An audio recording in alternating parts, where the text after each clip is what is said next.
এক যুবক আধিপত্যবাদের বিরুদ্ধে, আগ্রাসনের বিরুদ্ধে কথা বলেছে। এক যুবকের সামনে ভয়ে তাকে গুলি করে ফেলে দিয়েছে। মনে করেছে শহীদ শরীফ ওসমান হাদির রক্ত ঝরিয়ে বাংলাদেশকে খেয়ে ফেলবে, গিলে ফেলবে। কিন্তু বেঈমান জানে না 18 কোটি যুবক ইমানদার এখনো বাংলায় জেগে আছে।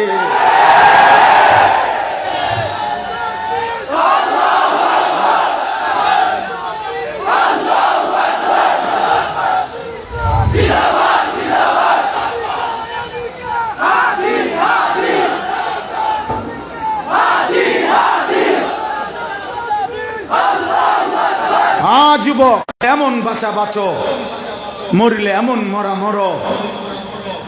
আমার প্রিয় ভাই শহীদ শরীফ উসমান হাদি রহমতুল্লাহ আলাই, এই সন্তান ইমানদার ছিল। সে 5 ওয়াক্ত নামাজ পড়তো, সে ফজরের নামাজ জামাতে পড়তো, খোদার কসম সে আল্লাহর কোরআন পড়তো। তার আপনজনরা সাক্ষ্য দিছে সে তাহাজ্জুদ পড়তো। তার আপনজনরা সাক্ষ্য দিছে সে হাফেজে কোরআন ছিল।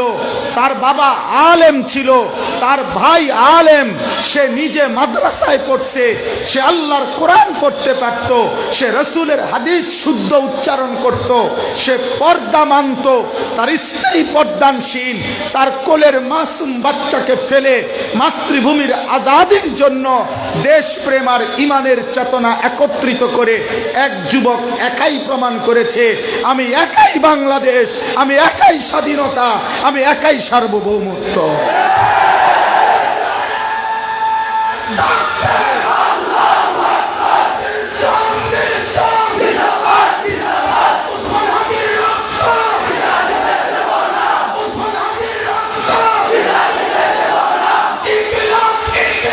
জিন্দাবাদ জিন্দাবাদ।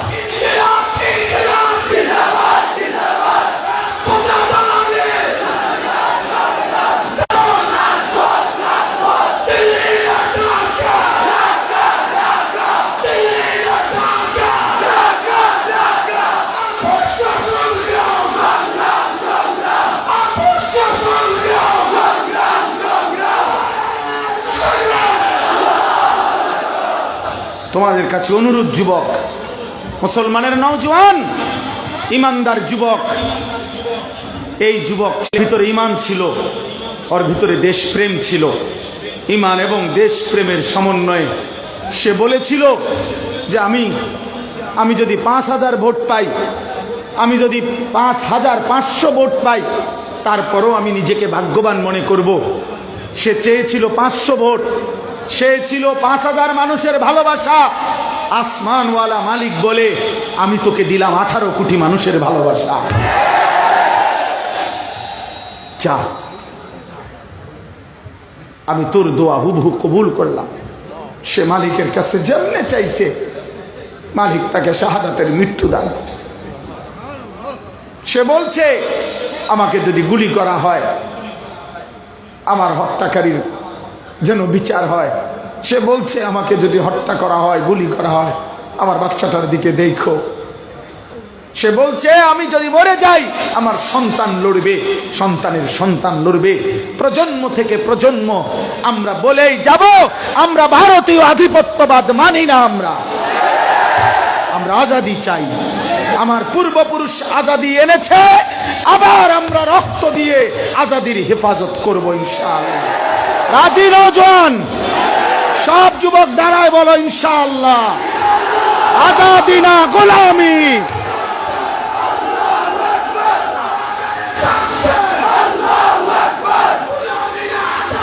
আজাদি আজাদি।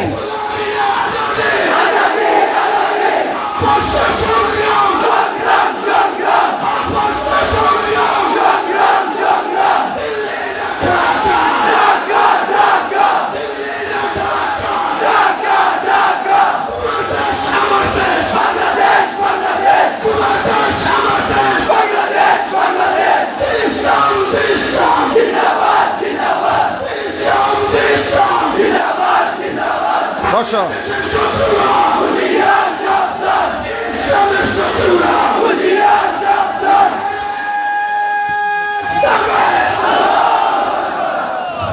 আমরা স্পষ্ট এটা বলে দিয়েছি, সব আলেমরা বলে, আমার দেশের জনসংখ্যা কম হইতে পারে, কিন্তু আমার মাটিতে ঈমান মজবুত আছে ইনশাআল্লাহ।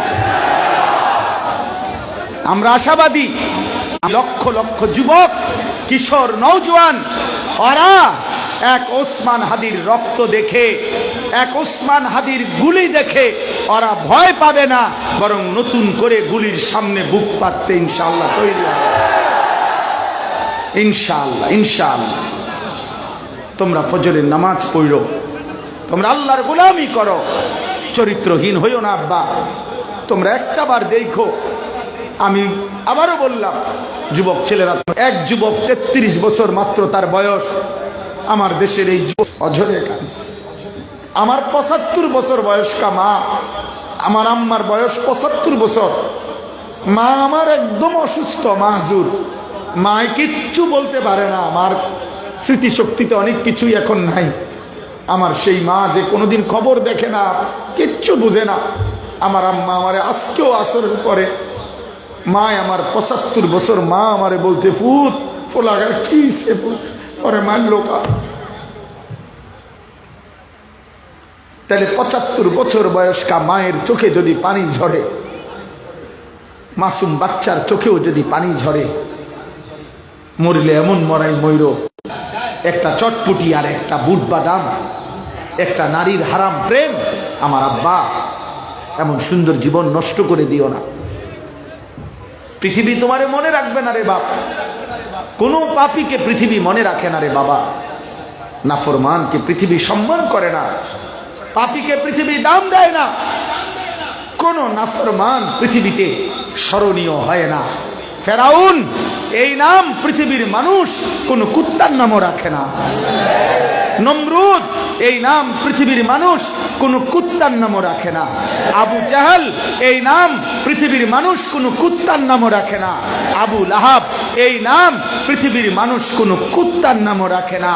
কিন্তু 1450 বছর আগে এক হাবশি গোলাম বেলাল আল্লাহকে রাজি করেছে, মালিকের গোলামির সেজদা দিয়েছে, নবী ভালোবাসায়, নবীর মহব্বতে জীবনের শেষ মুহূর্ত পর্যন্ত ছিল। তো আজকে 1450 বছর পরেও লক্ষ কোটি ইমানদারের সন্তানের নাম বেলাল।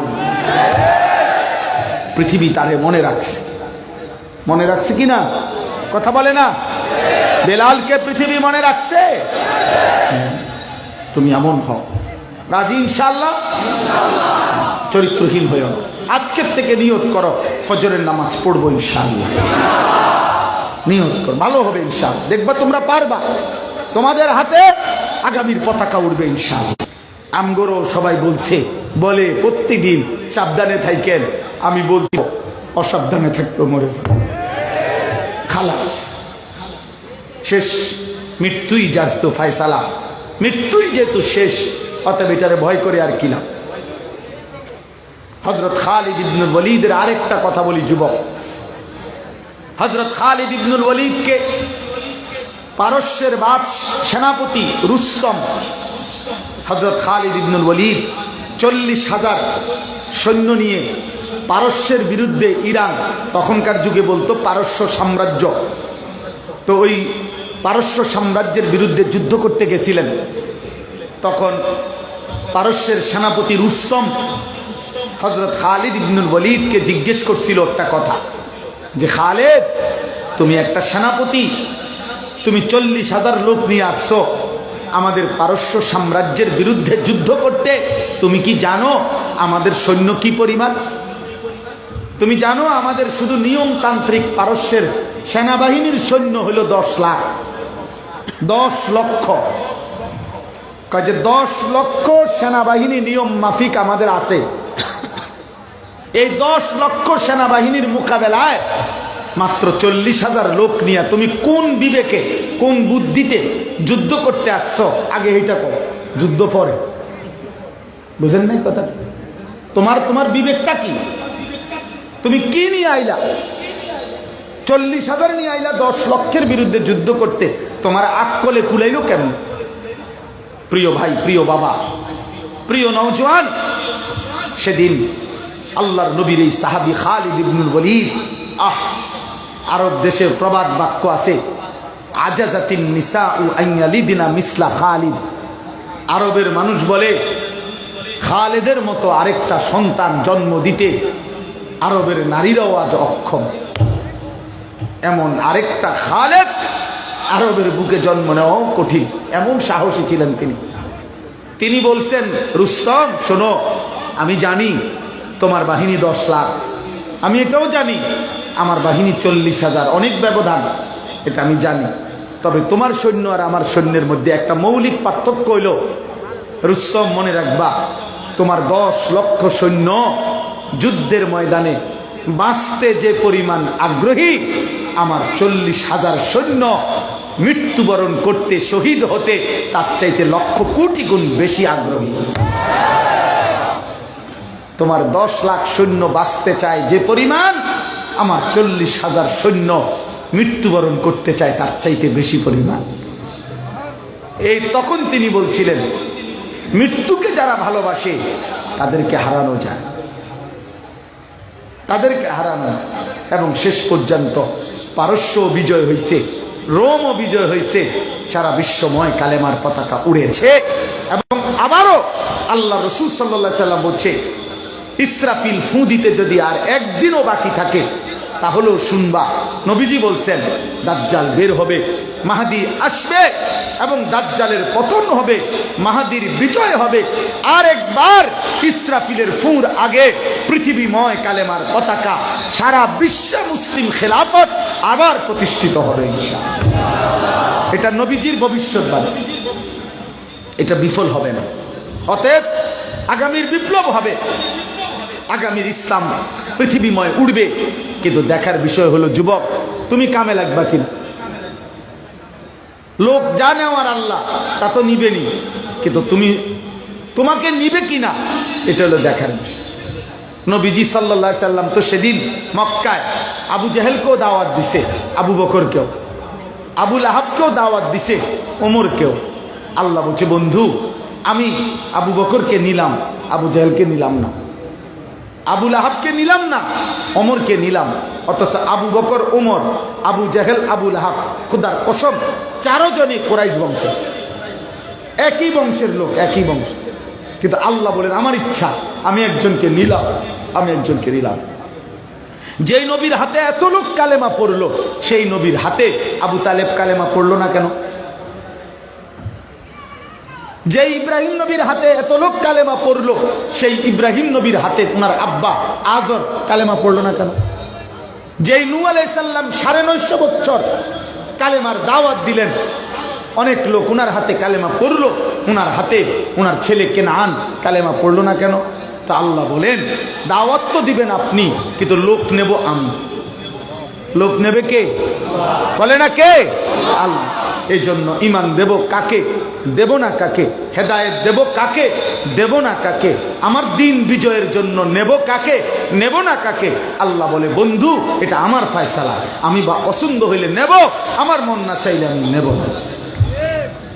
এজন্য ইসলাম বিজয় হবে, দিন বিজয় হবে, কালেমা বিজয় হবে। কিন্তু আল্লাহ যেন আমাকে এবং তোমাকে, আমাদের বংশধরকে যেন আল্লাহ গ্রহণ করে।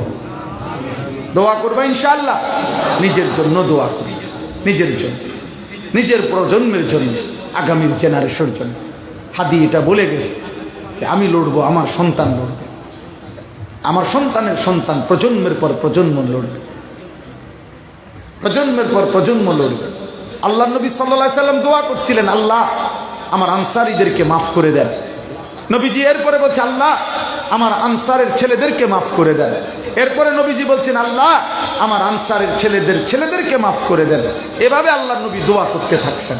হযরত ইব্রাহিম আলাইহিস সালাম দোয়া করছেন, আমিন যুররিয়াতিনা উম্মাতাম মুসলিমাতাল লাক, আল্লাহ কিয়ামত পর্যন্ত আমার সন্তান ইসমাইলের বংশধারায় কখনো যেন এমন না হয় যে আর কেউ ঈমানদার নাই, এমন না, কিয়ামত পর্যন্ত আমার বংশধারায় আপনার আনুগত্য সম্পন্ন মুসলিম একটি জাতি সর্বদাই আমার বংশে রাখেন।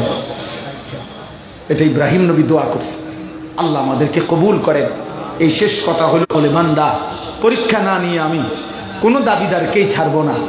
দাবি করতে পারো মোমেন, দাবি করতে পারো মুসলমান, কিন্তু আমি পরীক্ষা নেব। কি নেবে? বলে না কি নেবে? পরীক্ষা নেবে। কি নেবে? আল্লাহ পরীক্ষা নিত।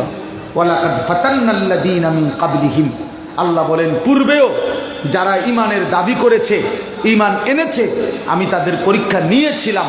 ফালা ইয়ালামান্নাল্লাহুল্লাযীনা সাদাকু ওয়ালা ইয়ালামান্নাল কাযিবিন, পরীক্ষা নিয়ে আমি জেনেছি ঈমানের দাবিতে কে সত্যবাদী আর কে মিথ্যাবাদী। অতএব আমি পরীক্ষা নেব। যুবক ভাই, বয়স্ক বাবা, প্রতিবার নামাজের ওয়াক্ত যখন হয় তোমার পরীক্ষা তুমি সেজদা দাও না নাফরমানি করো। প্রতি বছর তোমার পরীক্ষা তুমি যাকাত দাও না দাও না। প্রত্যেক রমজানে তোমার পরীক্ষা তুমি রোজা রাখো না নাফরমানি করো। সম্পদ হলে পরীক্ষা তুমি হজ করতেছো না করতেছো না। নারীর সামনে আসলে তোমার পরীক্ষা তুমি তাকায়া থাকো না নজর নিচের দিকে নামাও। টাকা সামনে আসলে তোমার পরীক্ষা তুমি হালাল খাচ্ছ না হারাম খাচ্ছ। অর্থাৎ এইভাবে প্রতিদম প্রতিটা গুনার মুখে, প্রতিটা আমলের মুখে পরীক্ষা তুমি আল্লাহর আদেশ পালন করছো নাকি আল্লাহর নিষেধ করছো পালন করছো, এটাই পরীক্ষা। তাহলে পরীক্ষা কি? এই জিন্দিগিভর আমলের পরীক্ষা, ইমানের পরীক্ষা, আখিরাতের পরীক্ষা, বন্দিগির পরীক্ষা, আল্লাহর হুকুমের পরীক্ষা, এটাই পরীক্ষা। এজন্য মুমিনের কোনো ছুটি নাই। মুমিনের হায়াতে কোনো ছুটি হয় না। ওয়াবুদ রব্বাকা হাত্তা ইয়াতিয়াকাল ইয়াকিন, মৃত্যু পর্যন্ত পরীক্ষা চলতে থাকবে। পরীক্ষা প্রতিদিন। এজন্য দুনিয়াকে বলে দারুল ইমতিহান, পরীক্ষার ঘর। আখিরাত হইল দারুল জাযা, ফলাফলের ঘর। এজন্য পরীক্ষা হবে এখানে, ফলাফল হবে সেখানে। পরীক্ষা কোথায়? জমিনে। পরীক্ষা কোথায়? আর ফলাফল কোথায়? আসমান। আসমান। এখন পরীক্ষা দিতে হবে প্রতিদিন, প্রতি ঘন্টা, প্রতি মিনিট, কোনো ছুটি নেই। আমাদের কিছুদিন আগে একজন বড় বুজুর্গ ইন্তেকাল করছেন, হযরত মাওলানা পীর জুলফিকার আহমদ নকশবন্দি রহমতুল্লাহ আলাই। তিনি বলছেন একটা সুন্দর কথা, যে মুমিনের দুনিয়া মেহনতের, মুমিনের কবর ক্ষণিকের বিশ্রামের, মুমিনের জান্নাত চিরস্থায়ী আরামের। মেহনত করবে দুনিয়ায়, সামান্য বিশ্রাম করবে কবরে, চিরস্থায়ী আরাম করবে জান্নাত। জান্নাত। আল্লাহ বলেন অতএব আমি পরীক্ষা নিয়ে সত্যবাদী মিথ্যাবাদী আমি আল্লাহ তাআলা জেনে নেব। কাজেই আমাদের পরীক্ষা। আমি যুবক ভাই, নওজোয়ান ভাই, এত রাত তোমরা বসে আছো, তোমাদের এই ভালোবাসা, এই মহব্বত, এই আন্তরিকতা, শুধু আমি হাত জোর করে বলি, এক বক্তা আসছে, এই বক্তার প্রতি যেন না হয়, বরং তোমাদের এই ভালোবাসা যেন আল্লাহর প্রতি হয়, রাসূলুল্লাহ সাল্লাল্লাহু আলাইহি ওয়াসাল্লামের প্রতি হয়। এই ভালোবাসা যেন নামাজের প্রতি হয়। তুমি এক ফোঁটা চোখের পানি ফেলো, তুমি আল্লাহকে সেজদা করো, ইনশাআল্লাহ তোমার হাতে আগামী পৃথিবী সুন্দর হবে, তোমার হাতে কালেমার পতাকা উঠবে। কথা হলো আল্লাহ বলেন আম হাসিবাল্লাযীনা ইয়ামালুনাস সাইয়্যাত আন ইয়াসবিকুনা সাআ মা ইয়াহকুমুন। এটা সাংঘাতিক কথা বলছে আল্লাহ, ধমক দিছে। আল্লাহ বলে তোমরা যারা যারা আমার নাফরমানি করছো, পাপ করছো, তোমরা ভেবো না আমি আল্লাহকে ডিঙ্গায়া আমার হাত থেকে ছুটে যাব। তোমরা কি ভেবেছো আমার থেকে ছুটে যাবা? না না, দুনিয়ার কারো কাছ থেকে ছুটে যাইতে পারো। এই দেশ, এই রাষ্ট্র, এই প্রশাসন, এই পুলিশ, এই র্যাব, এই বিজিবি, তোমার মা, তোমার বাবা, তোমার ঘর পরিবার, সবার কাছ থেকেই ছুটতে পারো বান্দা। কিন্তু আমি আল্লাহকে ডিঙ্গাইবা কেমন? আমার থেকে তুমি ছুটবা কেমনে? সম্ভব? কথা বলে না। আমরা আল্লাহ থেকে নিজেকে গোপন করা সম্ভব? আমরা আল্লাহ থেকে নিজেকে আড়াল করা সম্ভব? সম্ভব। সাআ মা ইয়াহকুমুন, আড়ালে আমি আল্লাহ সব জানি, সব দেখি, সব দেখি, সব দেখি, করব, বিচার করব, আমি সিদ্ধান্ত দেব। অতএব আমার বিরোধিতা করো না, আমার নাফরমানি করো না। আল্লাহ আমাদেরকে তৌফিক দেন, আল্লাহর হুকুম মানার তৌফিক দেন। আল্লাহ তাআলা এই পীর বাড়ি, এই মাহফিল, এই আয়োজন, আউলিয়ায়ে কেরামের যুগ যুগের এই মেহনত আল্লাহ কবুল করে নেন, আল্লাহ কবুল করে নেন। তাদের বংশধর যারা আছেন আল্লাহ উনাদেরকেও হায়াতে তৈয়বা আফিয়া দান করেন। আল্লাহ এই আয়োজনের মধ্যে বরকত দান করেন। আমার শেষ কথা হলো এটাই, আমরা প্রত্যেকে ইনশাআল্লাহ জীবনটা সুন্নাত মোতাবেক নবী সাল্লাল্লাহু আলাইহি সাল্লামের একটা একটা সুন্নাত আমল করার চেষ্টা করব। যুবক ভাই তোমাদেরকেও বলি, নওজোয়ান